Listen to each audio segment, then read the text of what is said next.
অভিষেক ব্যানার্জি একেবারে সরাসরি মঞ্চ থেকে দাঁড়িয়ে এবং বিভিন্ন জায়গায় একটা কথাই বলছেন যে সুপ্রিম কোর্টে স্টে করে দিয়েছে, এসএসসির কোনো চাকরি যাবে না। আমি কথা দিচ্ছি। কি বলবেন? কে বলছে? অভিষেক ব্যানার্জি। কে অভিষেক ব্যানার্জি? এই মালটা কোথা থাকে মালটা? কালীঘাট। কালীঘাট? ওই পিসির ভাইপো? ওকে মুতে শুয়ে পড়তে বলুন, ওকে মুতে শুয়ে পড়তে বলুন।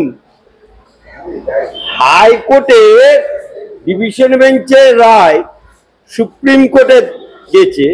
সুপ্রিম কোর্ট 16 জুলাই পর্যন্ত একটা স্টে দিয়েছে। কেন দিয়েছে? যে গরমের ছুটি, ইলেকশন, এবং স্টে তো দিয়েছে, কিন্তু ওখানে যে প্যাঁচটা কষে দিয়েছে, এই প্যাঁচটা ছাড়াবে কি করে? অভিষেক ব্যানার্জির বাপ ছাড়াতে পারবে নাকি? হ্যাঁ,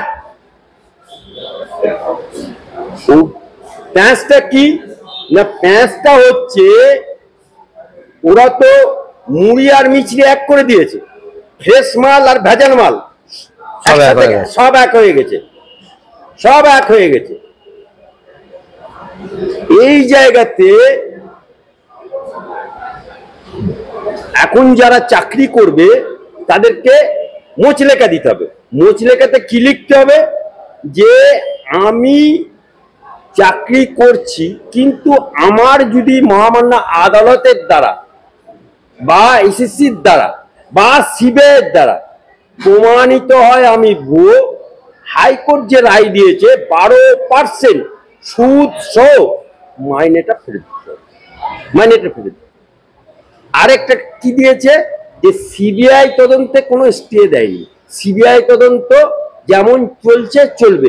শুধু মুখ্যমন্ত্রী বা ওদের যে শিক্ষামন্ত্রী যে মালগুলো আছে, যারা দুর্নীতি করেছে, যারা মুড়ি আর মিছরি এক করে দিয়েছে, এই মালগুলোকে ধরে লক আপে পুড়তে পারবে না, বাকি কিন্তু ডাকতে পারবে।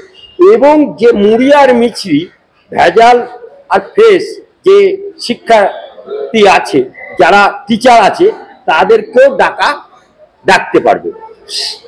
সিবিআই অলরেডি 8000 ভুয়ো শিক্ষকের তালিকা সুপ্রিম কোর্টে দিয়েছে। যে সিবিআই দিয়েছে সেটা কি এসএসসি এই রাজ্য সরকার স্বীকৃতি দিয়ে এসছে সুপ্রিম কোর্টে। ভালো করে খেয়াল করুন, স্বীকৃতি কে দিল? এসএসসি। কে দিল? রাজ্য সরকার। রাজ্য সরকার কি না ওই 8000 ভুয়ো মেনে নিচ্ছে। সিবিআই, এই সিবিআই কে দুবেলা বাপ তুলে 14 গোষ্ঠী উদ্ধার করে দেয়। এই সিবিআই কে বলে ওরা বিজেপির দালাল।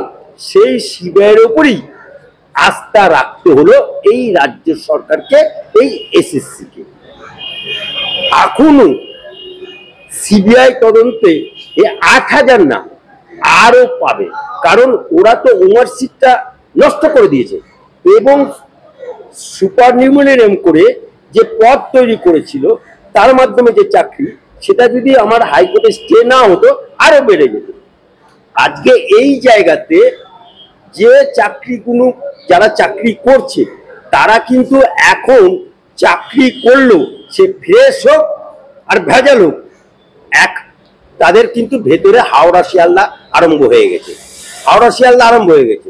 মেয়ের বাপেরা যারা জামাই আমার স্কুল মাস্টার বলে বিয়ে দিয়েছিল, সে জামাই বলে বিয়ে দিয়েছিল বহু টাকা যৌতুক দিয়ে, এখন সেই মেয়েগুলো ডিভোর্স নেবার জন্য চিন্তা ভাবনা শুরু করে। ডিভোর্স নেবার চিন্তা অলরেডি বহু জন এসছে আমাদের কাছে, ডিভোর্স নেব। ও স্কুল মাস্টার আবার পাড়ায় বলতে হচ্ছে,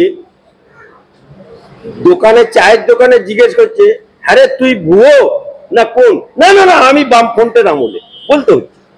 অর্থাৎ বামফ্রন্টের আমলে হলে ভালো শিক্ষক, আর 11 সালের শিক্ষক হলে ভুয়ো মাল। এই জায়গাতে আজকে সমাজ থেকে শুরু করে যুবক যৌবনকে এই সরকারটা লণ্ডভণ্ড করে দিয়েছে। শিক্ষকের নামে যে শ্রদ্ধা ভক্তি ছিল, গুরু প্রণাম করত, আমরা প্রণাম করতাম, সেই গুরু আজকে গুরুকে আজকে রাস্তায় নামিয়ে দিল। আজকে এই অভিষেক ব্যানার্জি যে কিনা কথায় কথায় সুপ্রিম কোর্টে দৌড়ায়, কপিল সিব্বলের কোলে, মনু সিংভির কোলে 5 লাখ টাকা ফি দিয়ে দিলে। কার বাপের টাকা পাও?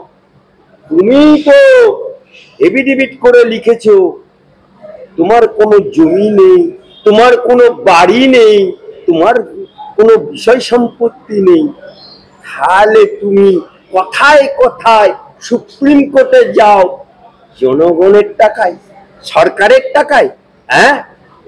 চোখের চিকিৎসা করতে যাও দুবাইয়ে, বাংলার, এদিকে ভোট নেবার সময় বলছে বাংলার মেয়েকে চাই, আর পিসিমণিকে বলছে বাংলার মেয়েকে চাই, আর ওদিকে অভিষেক ব্যানার্জি চিকিৎসা করতে, বাংলার মানুষ চিকিৎসা করবে কলকাতাতে, আর অভিষেক ব্যানার্জি চোখের চিকিৎসা করবে দুবাইয়ে।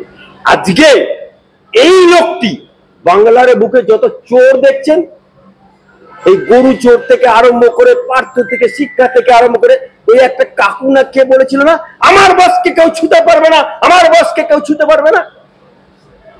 আজকে এই যে যত চোর দেখছেন, ফোরাক বাইদে অভিষেক ব্যানার্জি। সুতরাং একে মুদ্রে শুয়ে পড়তে বলুন। না, আমার একটা কথা বলার আছে যে উনি ভরসাটা কোথা থেকে পাচ্ছেন?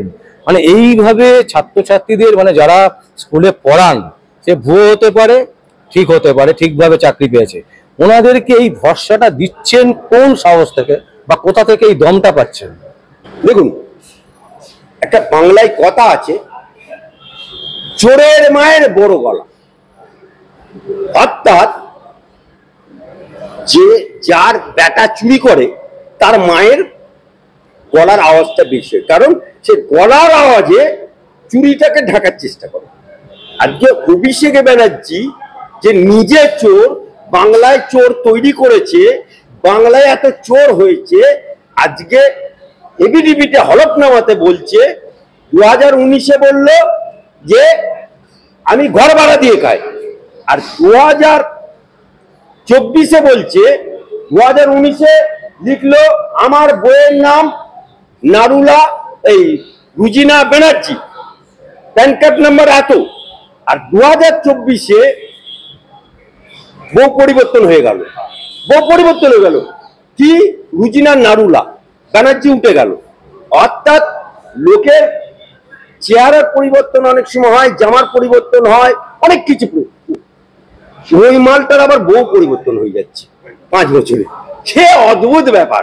এই লোকটি যতদিন রাজনীতির ময়দানে তৃণমূলে এসছে, তৃণমূলের সর্বনাশ হয়ে যাচ্ছে। অসংখ্য অসংখ্য ধন্যবাদ স্যার। দর্শক, আমরা আপনাদের সামনে একদম পরিষ্কার স্যারের যে বক্তব্য এটা তুলে ধরলাম। আপনাদের যা বক্তব্য আপনারা অবশ্যই আমাদের কমেন্ট বক্সে কমেন্ট করবেন, আর দেখতে থাকুন পরবর্তী সংবাদ আবির্ভাবে। আমার নাম বিশ্বজিৎ পাল, সংবাদ আবির্ভাবের জন্য।